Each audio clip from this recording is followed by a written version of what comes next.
नमस्कार। अस्तिको हाम्रो मुख्यमन्त्रीको खरसाङ भ्रमण अनि त्यसपछिको वार्तालापहरूमा एउटा हामीले लक्षण के पाएका छौँ भनेदेखि अब जिटिएको इलेक्सन हुन गइरहेको छ। चाँडो या ढिलो त्यो अहिले हामीले भन्न सक्दैनौँ, तर जिटिएमा इलेक्सन हुने निश्चितै भएको छ। त्यसले गर्दाखेरि हामी एउटा दरिलो प्रजातान्त्रिक पार्टी भएकोले गर्दाखेरि हामीले आफ्नो एउटा इलेक्सन कोअर्डिनेसन कमिटी हामीले बनाएका छौँ अनि त्यसको निम्ति आज तपाईँहरूलाई हामी त्यही जानकारी दिनको निम्ति यो तपाईँहरूसित हामीले भेटघाट गरेको हौँ। र हाम्रो इलेक्सन कोअर्डिनेसन कमिटीमा जो हुनुहुन्छ उहाँहरूमा श्री तिलक चन्द्र रोकालाई हामीले चिफ इलेक्सन कोअर्डिनेटर राखेका छौँ अनि श्री डीके प्रधान हुनुहुन्छ जो सिनियर एडभोकेट हुनुहुन्छ, उहाँलाई एडभाइजर राखेका छौँ। अनि त्यो कोअर्डिनेटर्स कमिटीमा हाम्रा एसएन प्रधानज्यू हुनुहुन्छ, श्री विजय राई हुनुहुन्छ, श्री मुनिन्द्र लामा हुनुहुन्छ, श्री गीता छेत्री हुनुहुन्छ, श्रीमती विनिता खुम्बु राई हुनुहुन्छ अनि श्री दावा लामा हुनुहुन्छ अनि श्री लक्ष्मण राई पनि हुनुहुन्छ हामीसित त्यो कोअर्डिनेट कमिटीमा हुनुहुन्छ। अनि अझै हुनुहुन्छ हामीसित समृद्धि ब्लोन हुनुहुन्छ, श्री रतन थापा हुनुहुन्छ अनि आशा मुखिया लामा हुनुहुन्छ, सिबी गुरुङ हुनुहुन्छ, श्री रुदेन सादा देवचा हाम्रो एमएलए हुनुहुन्छ अनि तारा लोहार हुनुहुन्छ अनि विष्णु गोले अनि फुबी राई हामीसित यो कोअर्डिनेटर कमिटी जुन चाहिँ बनाएका छौँ त्यसमा हामीले उहाँहरूलाई समावेश गरेका छौँ। र हामी अब एउटा राजनैतिक पार्टी भएकोले गर्दाखेरि हामीले अहिलेदेखि नै यो चुनाव सम्बन्धी हाम्रो चलखेल या काम कुरोहरू सुरु गर्नुपर्ने नै भएको हुन्छ। त्यसले गर्दाखेरि आज हामी यो कोअर्डिनेटर कमिटी जुन चाहिँ हामीले बनाएका छौँ त्यसलाई तपाईँहरू समक्ष पेश गरेर हामी अब इलेक्सनको एउटा सानोबाट प्रस्तुति पनि हामी लिन जानेछौँ अनि काम गर्नेछौँ भन्ने तपाईँहरूलाई जानकारी दिएको। अहिले हामीले भन्दाखेरि 9 जना, 9, 3, 12, 13, 14, 15, 16, 17 जना हुनुहुन्छ।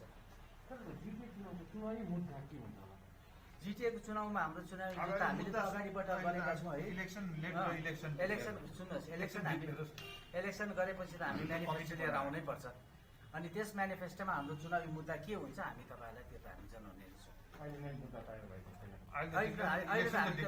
यो हेर्नुहोस्, हाम्रो सेन्ट्रल इलेक्सन्स कमिटी बन्यो।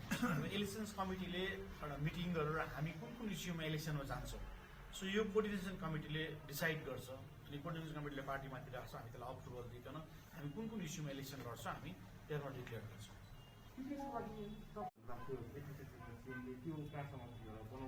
बनाउनु भएको भनेको होइन, बनाइदिएको छ बुझ्नु भने। त्यसको लागि अब उहाँहरूले पनि उहाँहरूको पक्षबाट काम गरिरहेछ, हामीले हाम्रो पक्षबाट काम गरिरहेको छौँ। हामी सायद एउटा सबै पक्षमा काम भइसकेपछि फेरि त्यो चिज हामी गभर्मेन्टलाई बुझ्दैन। अब कहिले यो प्रिपेयर गर्न समय लाग्छ, बनिसकेपछि बुझ्छ। सायद एउटा कुरो नि अब मलाई त थाहा छैन भनेको हेर्नुहोस्, हजुर बुझ्नु भएन। अब जिटिएमा बसे पनि चलाए पनि बुझ्नु भएन। जिटिए एउटा सेन्ट्रल गभर्मेन्ट स्टेट गभर्मेन्टको एग्रिमेन्टमा भएको हो अनि हाम्रो यहाँको लिडरको एग्रिमेन्टमा भएर बनिएको व्यवस्था हो। अनि त्यो बनिसकेपछि त्यो व्यवस्थामा धेरै कुराहरू छ जो चाहिँ एक्ट र एग्रिमेन्टमा भएको एक्टमा परिणत भएको छैन अनि काम गर्नु जुन तरिका त्यो तरिकाले राम्रोसँगले काम गर्न सकेको थियो। गभर्मेन्ट पब्लिकले पनि त्यसलाई मानिलिएकै थियो र त जिटिए इलेक्सन भयो, पब्लिकले भोट हाल्यो र त्यो एउटा व्यवस्थामा परिणत भयो। बुझ्नु भने अहिले जुन व्यवस्था छ, अब जुन सरकारले इलेक्सन गर्छ त्यो व्यवस्था चल्नु पर्यो नि त। त्यही व्यवस्थालाई राम्रोसँगले अझै अगाडि बनाएर हामीले लानुपर्छ। एकछिन त्यसको लागि हेर्नुहोस्, तपाईँले ठिक भन्नुभयो, त्यही लिडरसिपको तरिका मन नपरेर त म निक्लेर आएको बुझ्नु भने। म जहिले पनि भन्छु मलाई कसैसँग विरोध गर्नु नि छैन, तर तरिका आफ्नो काम गर्ने तरिका मन नपर्दाखेरि म त्यहाँबाट छुटेर आएको नि त। जुन यो कसले थापेको व्यवस्था, जसले मन परेन भने उसले थापेको व्यवस्था हो नि त। मन परेन भने थाप्नै हुँदैन थियो। जब गभर्मेन्ट अफ वेस्ट बेङ्गाल र गभर्मेन्ट अफ सेन्ट्रल गभर्मेन्टले यसलाई र हाम्रो लिडरसिपहरूले एग्रिमेन्टमा साइन गरेर बनिएको व्यवस्था हो। एउटा व्यवस्था बनिसकेपछि हाम्रो पहाडको मान्छेले काहीँ न काहीँ त्यो व्यवस्थामाथि आशा भरोसामा बसेको हुन्छ। तर आशा भरोसामा बसेपछि हामी त्यो इलेक्ट्रो पोलिटिक्समा जानुपर्छ अनि इलेक्ट्रो रोल नपर्पछि त्यो व्यवस्थामा के ठिक छैन त्यहाँ बसेर हामीले सरकारलाई डिमान्ड गर्नुपर्छ, सरकारलाई डाइलगसँग कुरा गर्नुपर्छ नि त। अनि यो व्यवस्था ठिक छैन फेरि हामी जलाउनुपट्टि लाग्नु भन्नुपर्छ। त्यो लिडरसिप उहाँहरूको लिडरसिप हो। म थिएँ त्योमा थिइनँ भन्दैन, तर म पर्मानेन्ट लिडर थिएन, मेरो डिसिसन म मेकिङमा थिइनँ हेर्नुहोस्। र र त्यो चिजलाई काम गर्ने तरिका ठिक छैन भनेर त म निक्लेर आफ्नो तरिकामा लागेको हामी। अनि अर्को जस्तै हुनुहुन्छ राज्य बाहिरको व्यवस्थापन कार्य अब हेर्नुहोस्, हामीले एउटा कमिटी बनाएको छ, हजुर बुझ्नु होइन, त्यो कमिटीले डिसाइड गर्छ यो व्यवस्थाको विषय। अनि हामीले कुनै कुरो हासिलै गरेको छैन नि त, बुझ्नु होइन। हासिल गरेको भए एचिभमेन्ट गरेको भए हामी त्यसको विषय कुरा गरिदिएको। अब हाम्रो जस्तै एडमिनिस्ट्रेटिभ मिटिङमा हामीलाई के भन्नुभयो भने राज्यभित्रको व्यवस्थामाथि तिमीहरूले पिपिएसको एउटा सेटलमेन्ट एउटा डकुमेन्ट रेडी गर भने तपाईँहरूले पनि देख्नु भएको, हामीले पनि क्लियर। अनि जे उहाँहरूले भन्नुभएको छ हामी त्यही प्रकारले चल्नु पऱ्यो नि त, बुझ्नु। सरकारले हामीलाई जे प्रकारले डिमान्ड गर्दैछ भन्दैछ त्यो प्रकारले चल्नु पऱ्यो कमिटी बनेको। बुझ्नु, त्यसको कमिटी बनिएको छ अनि कमिटीले उहाँहरूले मिटिङ गर्दैछ, त्यो उहाँहरूले यसलाई डकुमेन्ट्री रेडी गर्छ। त्यसको पछाडि उहाँहरूलाई टेबलमा प्लेस गर्छ। त्यति बेला सिएमले एउटा कुरो पनि डिसेम्बर डेडलाइन डेडलाइन दिएको छैन। हेर्नु त्यति बेला हामीलाई प्रिपेयर गर्ने हामी भन्छौँ समय लाग्ने रहेछ हामीलाई भनेर, बुझ्नु भएन। किनभने यो व्यवस्था भनेको अमर लामाको, उहाँको, मेरो, रोशन गिरीको मात्रै होइन नि त। यो व्यवस्था त पहाडको भविष्यको निर्माणमा छ। हेर्नुहोस्, बुझ्नु, यो सबै पहाडवासीको लागि एउटा व्यवस्थाको कुरा हुँदैछ। हेर्नुहोस्, र यसको लागि समय लाग्छ। हामी अतालेर गऱ्यो भने फेरि बिग्रिन्छ। यो समय लिएर हामी काम गर्छौँ। यो जो कमिटी गठन गरिएको छ त्यसमा तपाईँ स्वयं नै हुनुहुन्छ। यो कमिटीले यो खेसरा तयारको लागि के कस्तो कामहरू गरिरहेको छ अहिले? होइन, हामी अब बस्दैछौँ नि चाँडै। हामी पहिला त 7 जनाको कमिटी छ हामी 7 जना कमिटी बस्छौँ है। त्यसपछि हामी कतिजना पब्लिक इन्टेलेक्चुअल्सहरू लिएर एउटा इन हाउस डिस्कसन पनि गर्छौँ। त्यसपछि सिभिल सोसाइटिजहरूसित अक्रस द पार्टी लाइन अब हामी सबै समाजको सबै वर्गसित बसेर नै अहिले प्रेसिडेन्टले भनेको जस्तो हो, यो पिपिएस एउटा राजनीतिक दललाई दिएको होइन नि, यो त सबै जनसरोकारसितै छ नि त। हामीले एउटा राम्रो मौका पाएका छौँ योपालि, किनभने केन्द्रले यस्तो किसिमको के अरे अप्सन दिएको छैन त्रिपक्षीय वार्तामा जाने साथीहरूलाई। तपाईँहरू एउटा पिपिएस बनाएर ल्याउनुहोस् भन्यो, केन्द्रले त्यस्तो किसिमको कुनै प्रस्ताव दिएको छ भन्नुहोस् न तपाईँहरूले। केन्द्र सरकारले जति पनि त्रिपक्षीय वार्तामा जाने राजनीतिक दलहरूलाई तपाईँहरूले एउटा पिपिएस बनाएर ल्याउनुहोस् भनेर भनेको कुरो तपाईँहरूले सार्वजनिक रूपमा कहीँ सुन्नुभएको छ?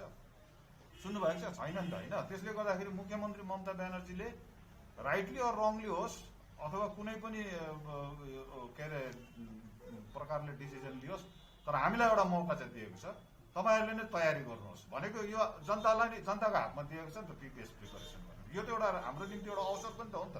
अब यो पिपिएस बाहिर भित्र भन्ने कुरो, राज्यदेखि बाहिर राज्यदेखि भित्र भन्ने कुरो दुवै कुरो माथि केन्द्रको पनि राज्यदेखि बाहिरको त अहिलेसम्म सङ्केत हामी पहिला बस्दैछौँ। हामी कमिटी बसिसकेर कमिटीले एउटा निष्कर्ष निकाल्छ, हामी कोसित बस्छौँ, त्यो अलिकति हामीले कन्फिडेन्सियली राख्छौँ।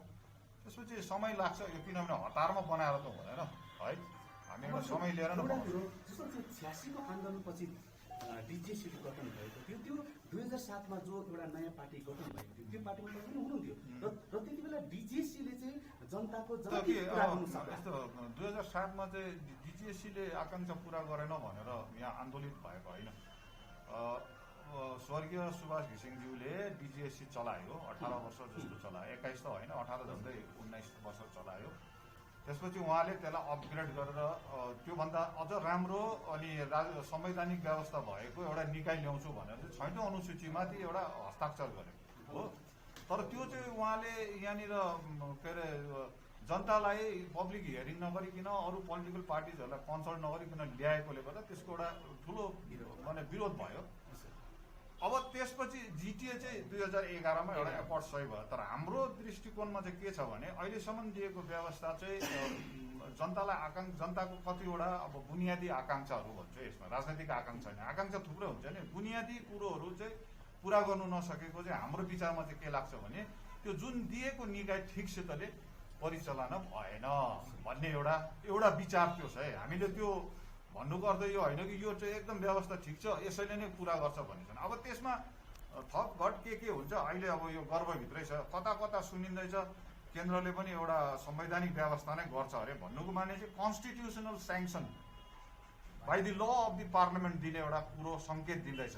अब हामीले पनि के माग्छौँ त्यो कुरा अहिले हामी विस्तृत रूपमा तपाईँहरूलाई भन्दैनौँ, किनभने मुख्यमन्त्रीले एउटा कुरा भन्नुभएको छ तपाईँहरूले तयारी पार्नुहोस्, तर त्यो चाहिँ तपाईँको एउटा कम्बाइन्ड मल्टिपल पार्टीले बसिकन गरेर एउटा स्टियरिङ कमिटी बनाएर चाहिँ मेरोमा बुझाउनु भनेको छ। र हामी युनिल्याटरली हामी यो माग्छौँ त्यो माग्छौँ भन्दैनौँ प्रेसमा अरू पार्टीले जस्तो। त्यो चाहिँ एकलघाटे हो नि त। हामीलाई मुख्यमन्त्रीले तिम्रो सबै मिलेर सबैको एउटा कन्सेन्ससमा चाहिँ एउटा चिज हामीलाई लेखेर देऊ भन्दैछ नि त। त्यसले गर्दाखेरि आज भारतीय गोर्खा प्रजातान्त्रिक मोर्चा एक्लैले चाहिँ यो माग्छौँ त्यो माग्छौँ भने हामी प्रेसमा चाहँदैन। जो यो जगदीप धनखडले बारम्बार उठान गर्दै आउनु भएको यो विषयमा तपाईँको प्रतिक्रिया के छ? सुन्नुहोस्, यो चाहिँ विषयमा चाहिँ अब अमर दाजु भन्दा मैले भनेको राम्रो हुन्छ होला कि हेर, एउटा यो सबै पोलिटिक्समा राजनीतिकमा नि एउटाले अर्कोलाई लालसाना लाउने, अर्कोलाई लालसाना लाउने एउटा संस्कार हो। मेरो त त्यो संस्कार छैन पनि मैले कसैलाई लालसाना लगाएको पनि छैन। जिटिएमा मैले पनि अडिटको जहिले पनि डिमान्ड गरेको छु नि। हाम्रो टाइममा इयरली अडिट भइरहेछ, बुझ्नु होइन? अनि सरकारको पैसा चलाउने एउटा प्रक्रिया हुन्छ, त्यो जो त्यहाँनिर त्यो जिटिएमा हेड भएर बसेको त्यहाँ उनीदेखिको त्यो काम हुँदै आएको हुन्छ। यो त एउटा पोलिटिकल दुष्प्रचार मात्रै, एउटाले अर्कोलाई डिस्क्रेडिट गर्ने। हेर्नुहोस्, यो त तपाईँहरूलाई मलाई भनौँ तपाईँहरूलाई बेसी आएको छ जर्नलिस्टहरूलाई। हाम्रोमा एउटा पाहाडमा संस्कारै छ, यो पोलिटिक्समा संस्कारै छ कि कहाँबाट कसलाई निचा देखाउने, कहाँबाट कसलाई डिस्क्रेडिट गर्ने, कहाँबाट कसको इमेजलाई डिसब्यालेन्स गर्ने, यो एउटा भनाइ मात्रै हो। हेर्नुहोस्, रिगार्डिङ म्युनिसिपालिटी इलेक्सन के छ? हेर्नुहोस्, अब रिगार्डिङ म्युनिसिपालिटी इलेक्सन त्यो त गभर्मेन्टको एउटा नोटिफिकेसनमाथि उनीहरूको निर्भर छ। अब जिटिएको त तपाईँहरूलाई थाहा छ, यो जनवरी 5 तारिक यो रोस्टर्स रेडी हुन्छ, भोटर रेडी हुन्छ, त्यसको पछाडि ममता ब्यानर्जीले डिक्लेयर गर्छ भनेर भन्नुभएको छ। त्यसको लागि हामी एडभान्स प्रिपेयर छौँ, किन हामी पोलिटिकल पार्टी भएपछि इलेक्सनमा हामी जानुपर्छ। हेर्नुहोस्, इलेक्सन कुन महिनामा हुन सक्छ? अब त्यो त हेर्नुहोस्, तपाईँलाई पनि थाहा छैन, मलाई पनि थाहा छैन, जुन नोटिफिकेसन निक्ल्यो त्यो महिना हुन्छ। र हामी इलेक्सनको प्रक्रियामा हामी एडभान्स हामी काम गरेर मान्छेलाई बुझाउन चाहन्छौँ। हाम्रो कमिटी प्रिपेयर गर्न चाहन्छौँ, सब डिभिजन लेभलमा काम गर्छौँ, बुथ लेभलमा काम गर्न चाहन्छौँ, बुझ्नु भएन? यो एउटा प्रक्रियामा हामी एडभान्स काम गरेर मान्छेलाई अगाडि नै बुझाउन चाहन्छौँ। किनभने पहाडको पोलिटिक्स सायद यो यही पालिनेमा त्यसलाई एउटा हेल्दी कम्पिटिसन पोलिटिक्स भएको छ। हिजोको दिनमा के थियो भने पहाडको पोलिटिक्स हामीले एउटा मुद्दा र इस्यु हुन्थ्यो र मुद्दामाथि मान्छेले एउटा सेन्ट्रिक भएर भोट हाल्थ्यो। अहिले काममाथि मान्छेले भोट हाल्दैछ। अझ कता मुद्दामाथि छ, त्यो होइन भन्दिनँ, तर पनि एउटा पहाडमा एउटा हेल्दी कम्पिटिसन भएको छ पोलिटिक्स। अनि हेल्दी कम्पिटिसन हुँदा पब्लिकलाई धेरै बेनिफिट हुन्छ, एउटा हेल्दी कम्पिटिसन भएको छ। हामी 45वटा समष्टिमा कमिटी बनाउँछौँ, 45वटा समष्टिको बुथमा पनि कमिटी बनाउँछौँ। ल, थ्याङ्क यू।